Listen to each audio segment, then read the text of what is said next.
Hello guys, it has been a while since I made Beamng or any type of gaming video. Let me bring you closer to my heart. Actually, yes, my heart is on the left. In this video I will show you how easy it is to actually drift on Beamng Drive. How do you need to tune the car, what kind of car you need to use. It is actually easier than before. We have very different free cars. We have E92 M3, naturally aspirated V10 that revs all the way to 8.3 thousand RPM. And then we have Lexus LS400 V8 with turbo. Just because I think it's not enough power, because the car is heavy. And we of course have the mighty E36 Compact. The mystical, magical E36 Compact. Oh yeah. Which car should we start with? One that looks like a drift car, actual drift car. The Lexus LS400.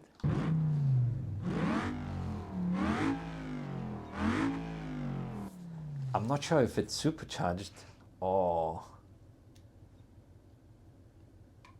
if it's turbo. I think it's supercharged. So here we go.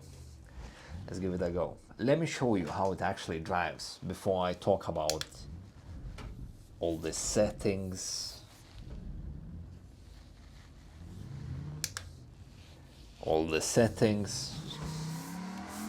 Here we go. Second gear is perfect. This map is Momiji, I believe that's what it's called. And as you can see, we have just enough power and plenty of speed for second gear drifting down this Japanese road.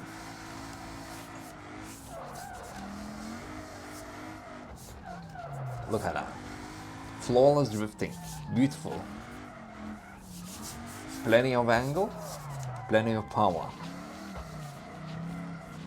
Sound, maybe 7 out of 10, but it's V8.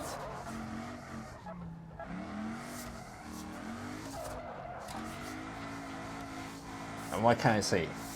We are cooking. Now you see how you can drift in this game. Now you know what kind of performance you should be expecting from drifting in this game and cars such as this. How did I tune it? Let's talk about that.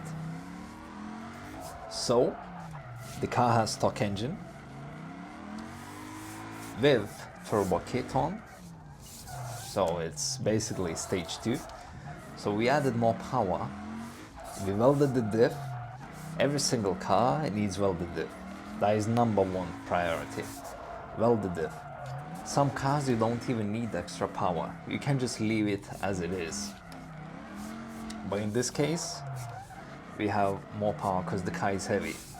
And the second thing that I don't really used to recommend is drift steering, because it used to make the cars uncontrollable and unrealistic.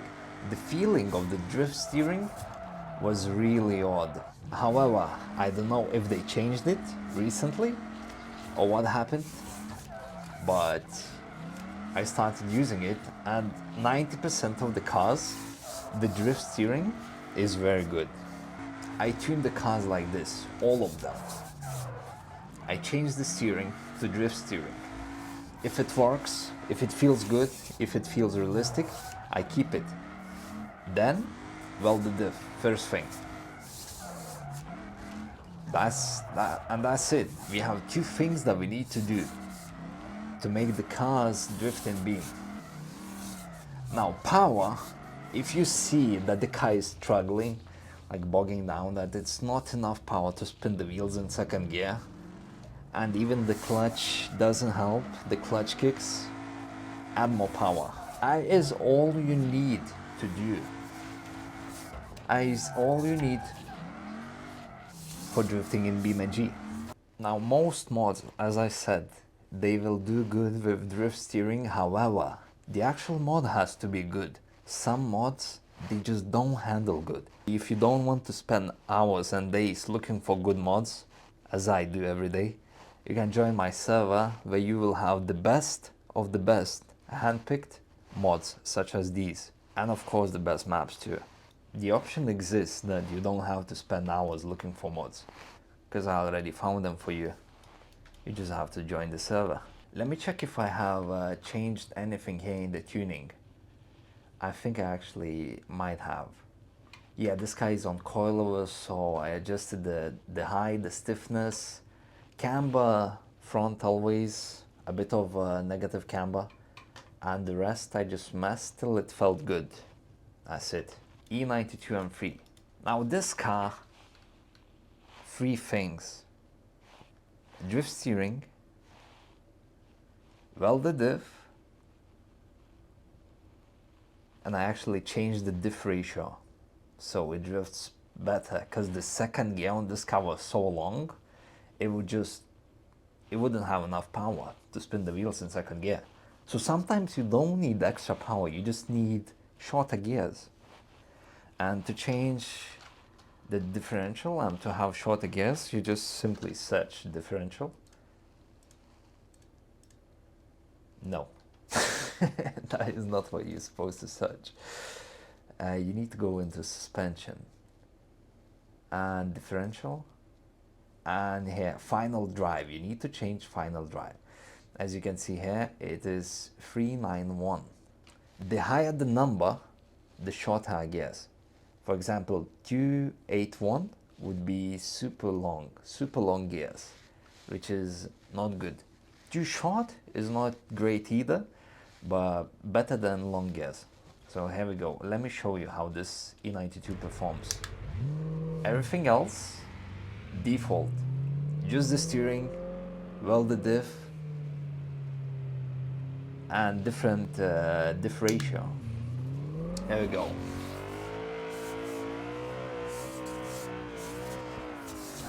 Okay, this car is a bit different than the Lexus. Not as easy to drive. Stock suspension too. Maybe the coilovers would help, but as you can see, you don't need to change anything. It works just fine. This is normal, and it happens when you jump from one car to another. It feels different and it takes like 2 minutes to get used to it.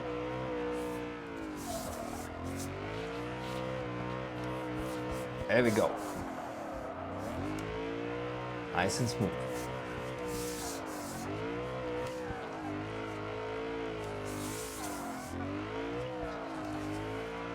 And we are cooking.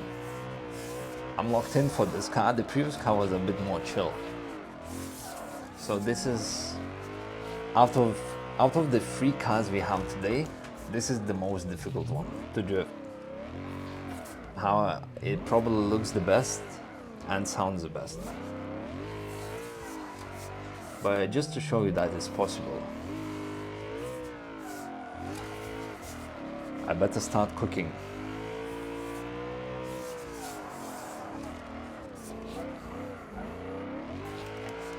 There we go, that was lovely.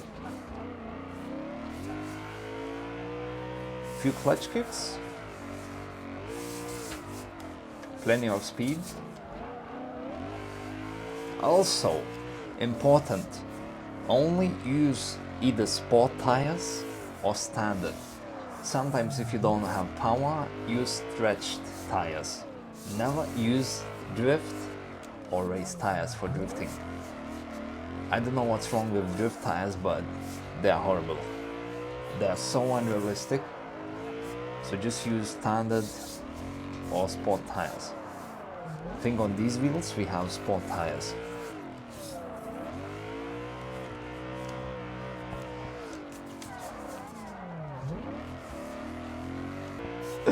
Let's go on to our last car, the mighty E36 Compact. Wait one second, let me crash first. Oh, this is so good. Oh, easy there. DK! Wait, can we do wall tap or something?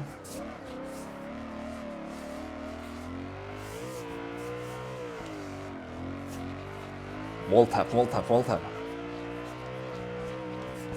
Wait, what? Flat tire?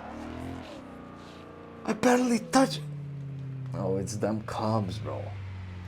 Damn, they need to remove them. Like, they give you a flat tire when you try to wall tap. Unacceptable. The mighty compact. Again, welded diff, stock diff ratio, drift steering, two things, and instead of 2.3 liter or 2.5, we have 2.8 liter, just so we have a bit more power. And besides that, everything standard.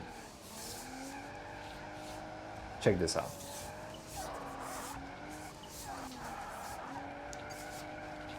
Move the mouse. Definitely the most underpowered one. Oh, out of 3.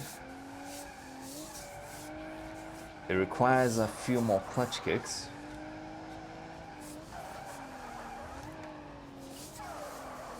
And a bit more handbrake work. But still, as you can see, it drifts just fine. And it's fairly easy. If you wanted to make it more easy, just change the engine internals to like stage 2. Don't even add turbo, because turbo makes it more difficult. Just change it the engine internals to stage 1 or 2, and that will be more than plenty of power for this car. Third gear, back to second. Come on. Oh, no, no, no, no. This amount of power is very realistic. Average compact will have this amount of power. So it's good practice to drift like this.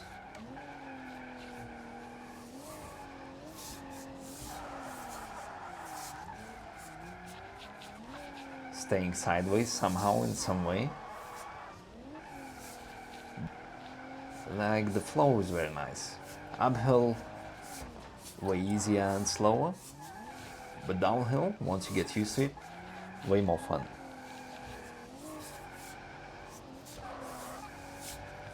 And that is pretty much it, guys. I hope you enjoyed my new tutorial, my new Beamng tutorial, how to drift, updated version.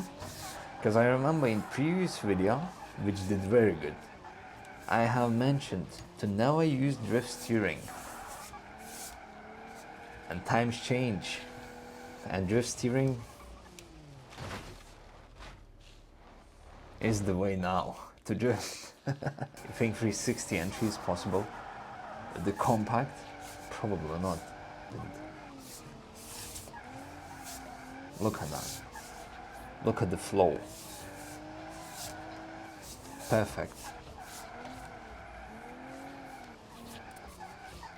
Oh, that was lovely.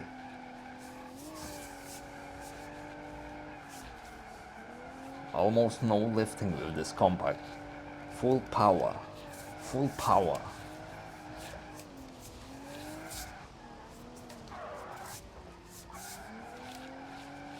Alright, let me end the video, bro. I get carried away playing this game. It's so much fun. Let me end the video. Okay, that's that. Let me know if this video helped you, or if you need any more help to drift in Beamng Drive. By the way, the steering, 900 rotation, 900 degrees. Back to second. Oh, just not enough power for some of them. Tons. Come on. But it's fun. It's always fun to drift cars that are underpowered, if you make them drift. So yeah, make sure to leave a comment and let me know.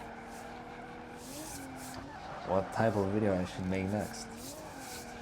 Have a nice day, and I will see you next time. Consider subscribing.